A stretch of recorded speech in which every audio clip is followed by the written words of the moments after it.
मुख्यमंत्री देवेंद्र फडणवीस शनिवारी पालिकेच्या प्रचाराचा नारळ फोडणार। सांगलीमध्ये मुख्यमंत्र्यांची पहिली जाहीर सभा, इचलकरंजीमधील रोड शोचं आयोजन, तर वरळीच्या NSCI डोम मध्ये मेळावा। शरद पवारांचा फोटो तुमच्या फ्लेक्सवर कायमस्वरूपी असेल, पत्रकारांना प्रश्न विचारताच तुझ्या तोंडात साखर पडो, अजित पवारांचं सूचक वक्तव्य। पिंपरी चिंचवड महानगरपालिका भ्रष्टाचारानं पोखरली, लुटारूंच्या टोळ्या वाढल्या। पिंपरी चिंचवडमध्ये अजित पवारांची भाजपवर टीका।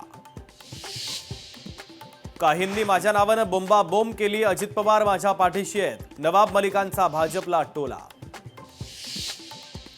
पुण्यामध्ये शिवसेनेच्या प्रचार मोहिमेचा उद्या शुभारंभ, उदय सामंत यांच्या उपस्थितीत उद्या प्रचाराला सुरुवात होणार, तर एकनाथ शिंदेंच्या उपस्थितीमध्ये 9 जानेवारीला भव्य रॅलीचं आयोजन।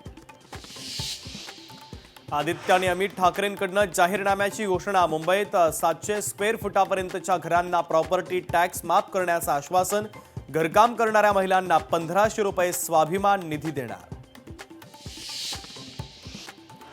सोलापूरमध्ये भारतीय जनता पक्षाच्या संपर्क कार्यालयाची तोडफोड, अंतर्गत वादातून उमेदवाराच्या संपर्क कार्यालयाची तोडफोड, ऐन निवडणुकीत सोलापूरचं राजकीय वातावरण तापलं। लोकशाही मराठीचे संचालक गणेश नायडू यांनी सहकुटुंब पंढरपुरात विठुरायाचं घेतलं दर्शन, द्रुमित नायडू, अंजनी नायडू यांनी भक्तिभावानं विठ्ठल रुक्मिणीची केली पूजा।